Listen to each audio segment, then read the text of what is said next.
प्यारे साथियों, आपके लिए आज फिर से एक और संस्कृत का चैप्टर और समझिए लास्ट अंतिम का चैप्टर है ये, यानी यह 13वां नंबर चैप्टर है और 14 ही चैप्टर है आपके बुक में।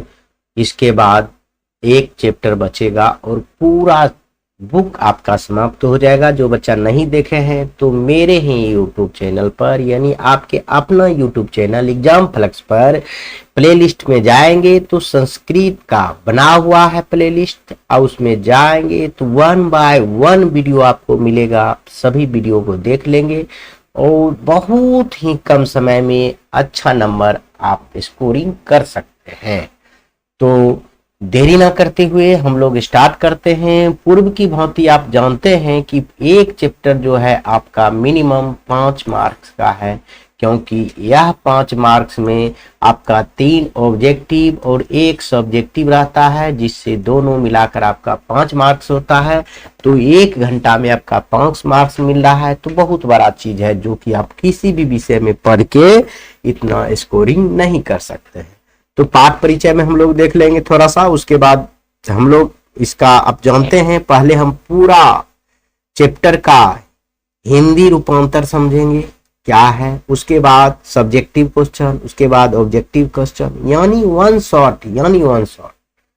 इसमें कोई भी आपका कोताही नहीं होगा। देरी ना करते हुए कहते हैं विश्व शांति, यानी विश्व में शांति, विश्व में पूरे वर्ल्ड में, पूरे संसार में शांति का क्या व्यवस्था है उसके बारे में हम लोग पढ़ने वाले हैं, और उसको कैसे समाधान किया जाए वो शांति है तो वह पढ़ेंगे। देखिए कहा जा रहा है पाठ परिचय में, आज विश्व भर में विभिन्न प्रकार के विवाद छिड़े हुए हैं।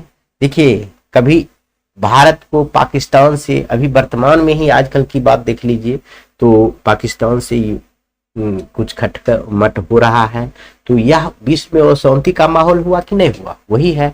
तो कहरा छिड़े हुए हैं जिससे देश में आंतरिक और बाह्य अशांति फैली होती है। तो देखिए सीमा न जल नदी धर्म दल, मतलब यह सब पर जो है शांति व्यवस्था भंग होते जा रहा है, यानी स्वार्थ प्रेरित होकर असहिष्णुता असहिष्णु हो गए हैं। इससे अशांति की वातावरण बन हुआ है। इस समस्या को उठाकर इसके निवारण के लिए इस पाठ में वर्तमान स्थिति में निरूपण किया गया है।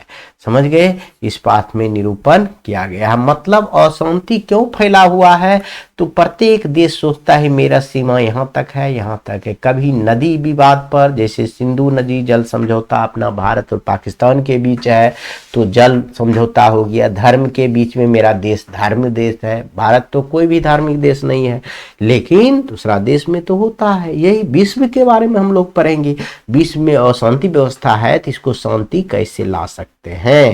तो आगे हम चैप्टर यहां से स्टार्ट होता है, इसमें पाठ परिचय है और दूसरा स्लाइड से हम लोग वो इसका मतलब समझेंगे। पाठ परिचय में देखेंगे, पाठे अस्मिन् संसारे वर्तमानस्य अशांति वातावरण्य चित्रण तस्मा समाधाने पश्ये निरूपिते। मतलब कह रहा है इस पाठ में संसार के अशांति का चित्र, अशांति वातावरण का चित्र क्या किया गया है, समाधान का निरूपण किया गया है। तत्व समाधाने मतलब समाधान का निरूपित किया गया है। कारा देशेषु यानी देश में आंतरिकी मतलब आंतरिक, बाह्य मतलब बाहरी, च अशांति वर्तते, आंतरिक और बाहरी अशांति है। उसके बाद है लिखा हुआ तमुपेक्ष न कश्चित स्वजीवनेम नेतु समर्थन सेयब अशांति सार्वभौमिक वर्तते इति दुखस्य विषयः सर्वे जना तया अशांत्या चिंततः सन्ति संसारे तनिवारण्य प्रयासः क्रियन्ते। मतलब इसका हिंदी रूपांतर ही समझिए, क्योंकि आपको हिंदी का ही मतलब है, संस्कृत का नहीं। संस्कृत तो ऐसे हम आपको पढ़ देते हैं जो कि आपको पढ़ने लिखने के आ जाए, 10वीं के बाद तो इसे भी काम नहीं है, लेकिन आपका यहाँ से सवाल बनता है, इसलिए इसको पढ़िए। इस पाठ में वर्तमान संसार में अशांति का चित्रण और उसके समाधान का वर्णन किया गया है। समझ गए, इस पे चैप्टर में देश में आंतरिक और बाह्य अशांति अशांति है, अंदर देश के अंदर भी अशांति है और देश के बाहर भी अशांति है। हर कोई अपना जीवन में अपना जीवन जीने में असमर्थ है। ये अशांति रहने के वजह से हर आदमी अपना जीवन जो है जीने में क्या हो रहा है, समर्थ नहीं हो रहा है, असमर्थ है। पूरे विश्व में अशांति फैला हुआ है, यह दुख का विषय है। सभी लोग चिंतित हैं। संसार में निवारण का प्रयास किया जा रहा है और इसका निवारण का प्रयास भी किया जा रहा है। यह विश्व में जो अशांति है इससे लोगों में क्या है, कठिनाई है, असमर्थ है, उसको जीने में बहुत तकलीफ हो रहा है। देश में कैसी कैसी अशांति व्यवस्था है विश्व में, तो आंतरिक भी है और बाह्य। आंतरिक मतलब अपने देश के अंदर, और बाह्य मतलब जैसे कि हिंदुस्तान पाकिस्तान दूसरे देश से जब लड़ता है उसको बाह्य अशांति कहते हैं। अब हम लोग आएंगे पाठ पर। ये पाठ परिचय था, यहाँ से है कहते हैं वर्तमान संसारे पर्यास्याः सर्वेषु देशेषु उपद्रव अशांतिर्वा दृश्यते। तो पहले संस्कृत पढ़ देते हैं, उसके बाद हिंदी, बहुत जल्द हो जाएगा, नहीं तो झूठे से इसका करते रहेंगे, आप समझबो नहीं कीजिएगा, समय भी बर्बाद होगा।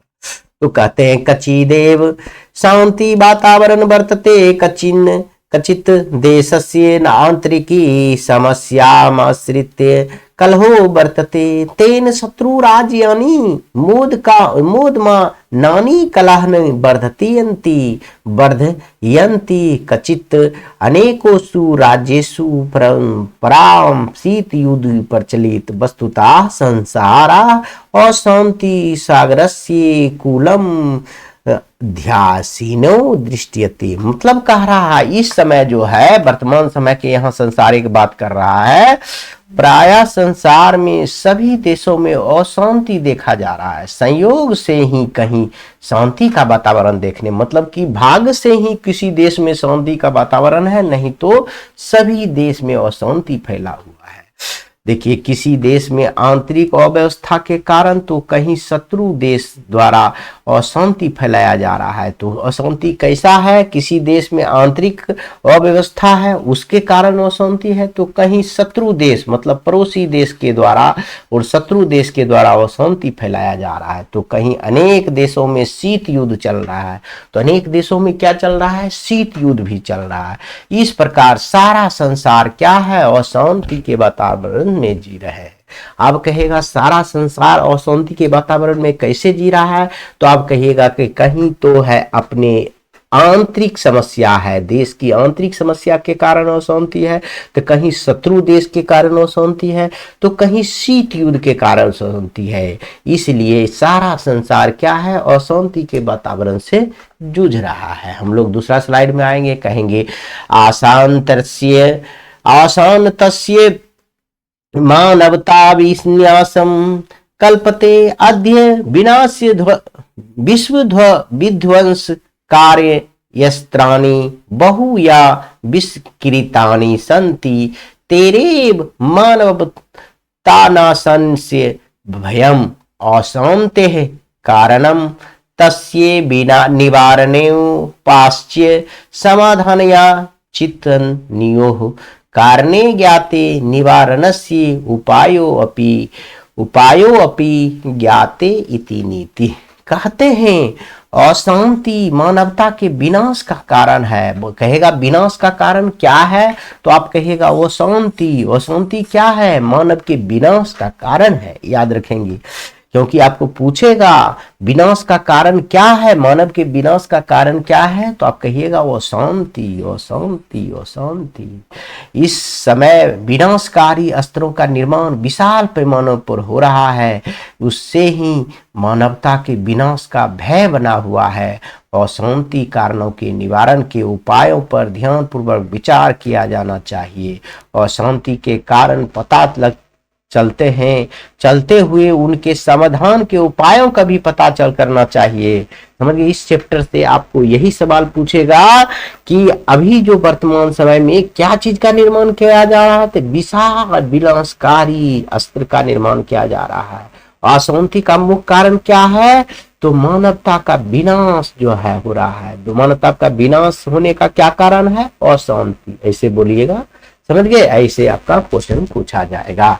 आगे हम देखेंगे, इस अगला स्लाइड है, कारा वस्तुता द्वेषा असहिष्णुता च शांते कारण द्वयम एको देशा अपरस्य उत्कर्षा दृष्ट्वा देशी दृश्य तस्य देशस्य उत्कर्षेणायाम निरंतरने प्रायते द्वेषा एव असहिष्णुता जनते इमो दोषो परम्परम वैर्मुक्तायदा स्वार्थस्य वैरम प्रवर्धति यति स्वार्थ प्रेरितो जनः अहम भावेन परस्य धर्म जाति संप्रति क्षेत्रे भाषायाम वाचो सहते।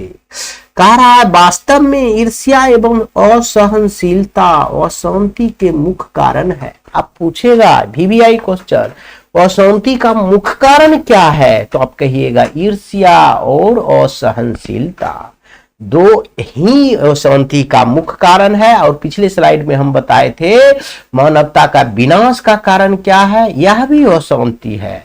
तो आपको कहिएगा मानवता का विनाश का कारण क्या है, अशांति, और अशांति का मुख्य कारण क्या है, ईर्ष्या और असहनशीलता। अगर आप सह लीजिएगा, आप ईर्ष्या नहीं कीजिएगा, किसी से घृणा नहीं कीजिएगा, तो लड़ाई होगा नहीं होगा।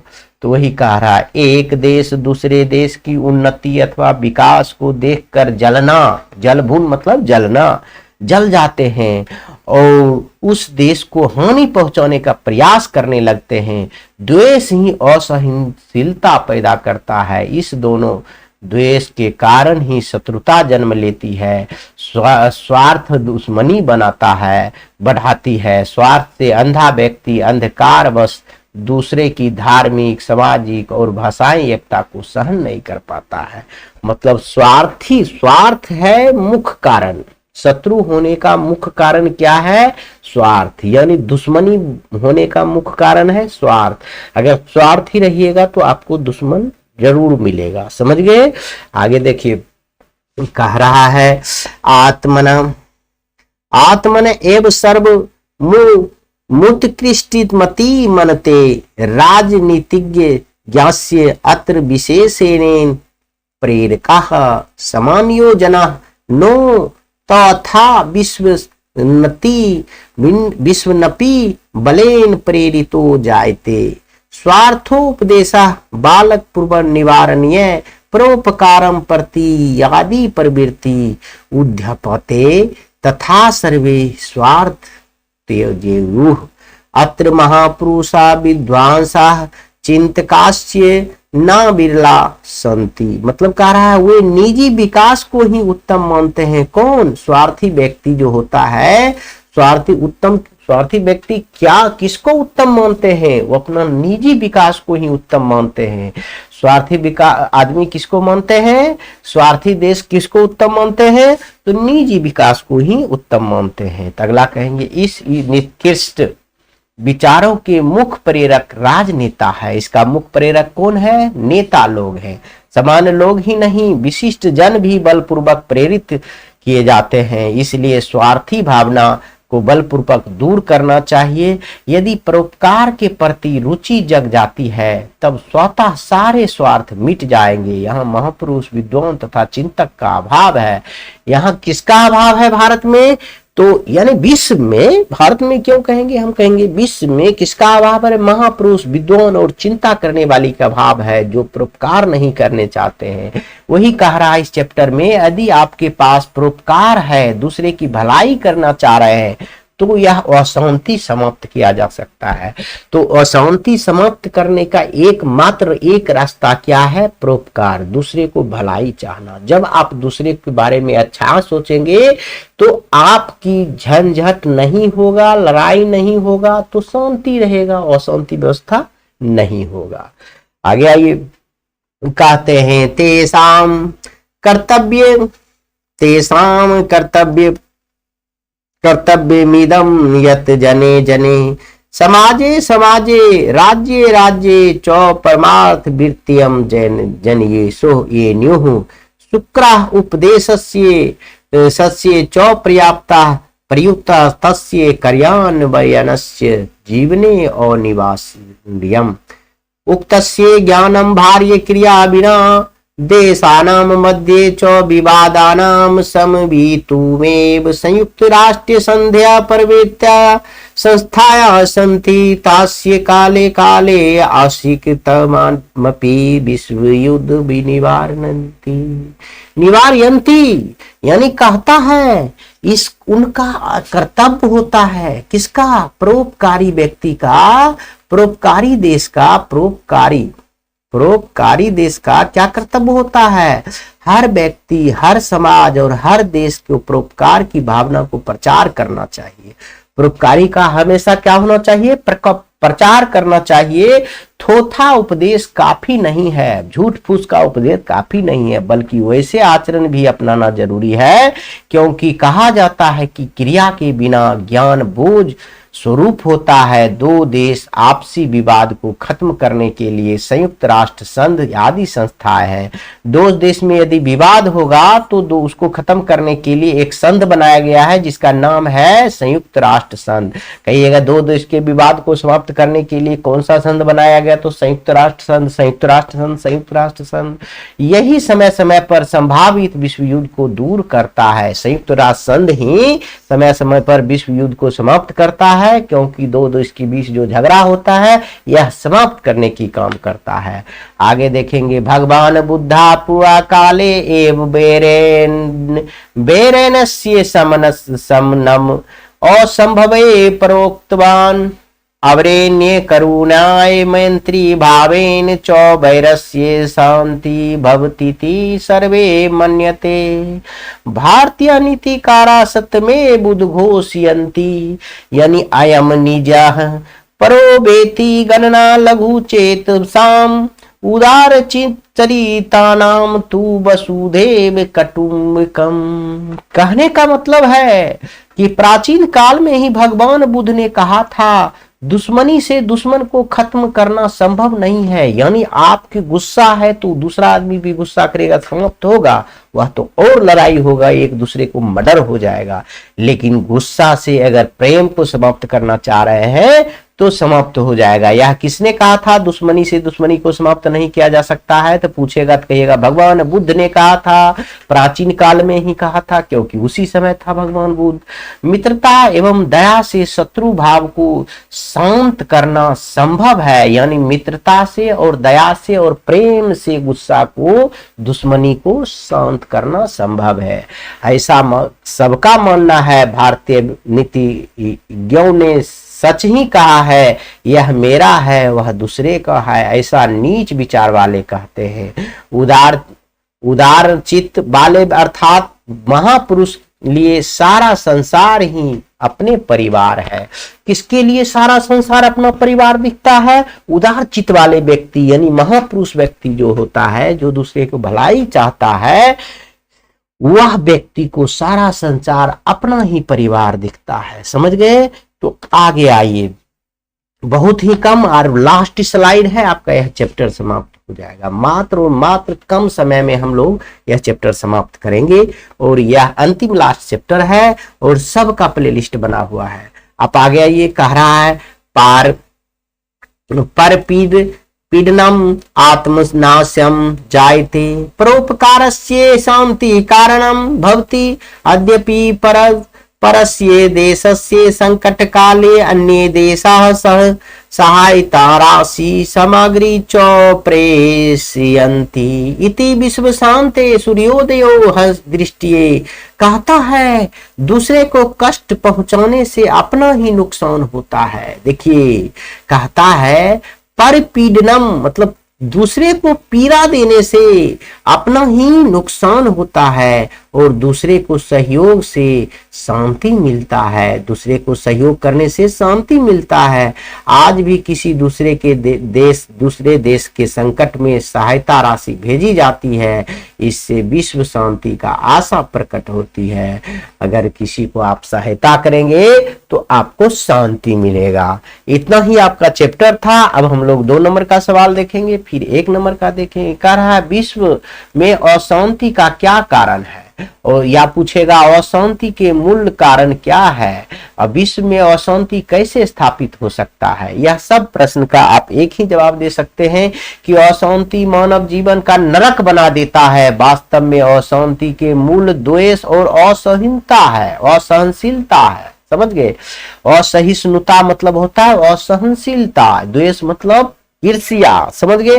तो एक दूसरे देश की उन्नति देखकर जलते हैं और इसे असहिष्णुता उत्पन्न होती है। स्वार्थ से शांति बढ़ती है। इस अशांति को बैर से नहीं रोका जा सकता है, बल्कि यही दोष वो बैर और अशांति के मूल कारण है। द्वेष बैर क्या है? द्वेष, ईर्ष्या, बैर, असहिष्णुता, यह सब अशांति का मूल कारण है। करुणा और मित्रता से ही बैर को नष्ट कर संसार में शांति स्थापित किया जा सकता है, यानी प्रेम और मित्रता से। समझ गए? आगे आइए, विश्व शांति पाठ का मुख्य उद्देश्य क्या है? विश्व शांति पाठ से हमें क्या शिक्षा मिलती है? दोनों में से कोई भी क्वेश्चन पूछेगा तो एक ही जवाब दिया जाएगा। बहुत बार पूछा गया है, हम लिखे नहीं है। विश्व शांति पाठ का मुख्य उद्देश्य है कि शांति से ही विश्व का कल्याण होगा। शांति से ही क्या होगा? विश्व की कल्याण होगा। लड़ाई होगा तो संत कल्याण होगा? नहीं होगा। द्वेष, असहिष्णुता, अविश्वास और संतोष, स्वार्थ आदि अनेक अवगुणों के कारण इस समय संसार में अशांति है। शांति भारतीय दर्शन के मूल तत्व माना जाता है। इस पाठ का उद्देश्य दया, परोपकार, मित्रता भाव से शांति स्थापित किया जा सकता है।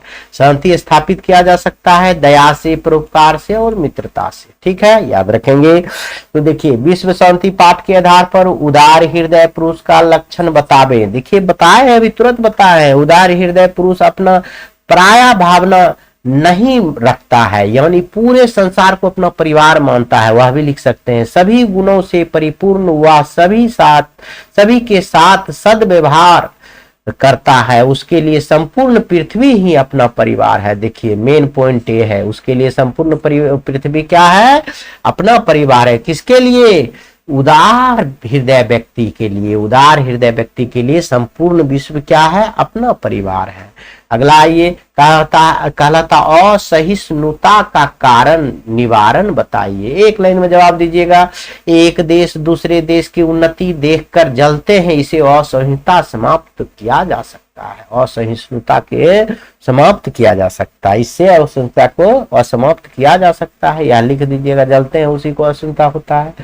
आज कौन कौन से आविष्कार विध्वंसकारी है? मतलब यह भी आपके चैप्टर में। आज पूरे विश्व में अशांति फैला है। इस अशांति का सामना करने के लिए सभी देश ने विनाशकारी अस्त्र जैसे हाइड्रोजन बम, परमाणु बम आदि विनाशकारी आविष्कार कर रहे हैं, जिससे मानव को समाप्त होने की डर बना हुआ है। आगे देखेंगे, सभी जनों को देशभक्ति कैसी करनी चाहिए? परोपकार की भावना से या उदारचित व्यक्ति। सभी व्यक्ति को देश की प्रति मित्रता, दया एवं उदार चरित्र जैसे देशभक्ति होना चाहिए।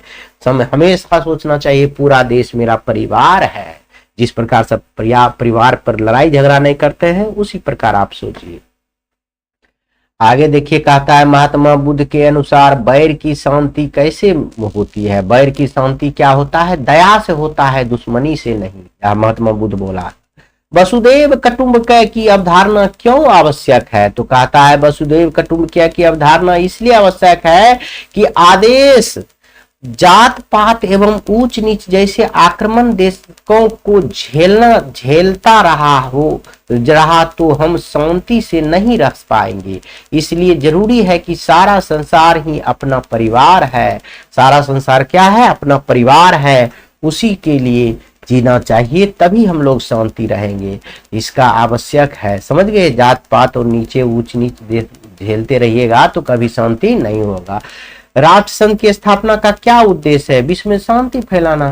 तो संयुक्त राष्ट्र संघ के स्थापना का उद्देश्य देश के मध्य विवादों को शांत कर समय समय पर विश्व युद्ध को शंका को हटाना होता है। बहुत सुंदर लिखा गया है, लिख सकते हैं।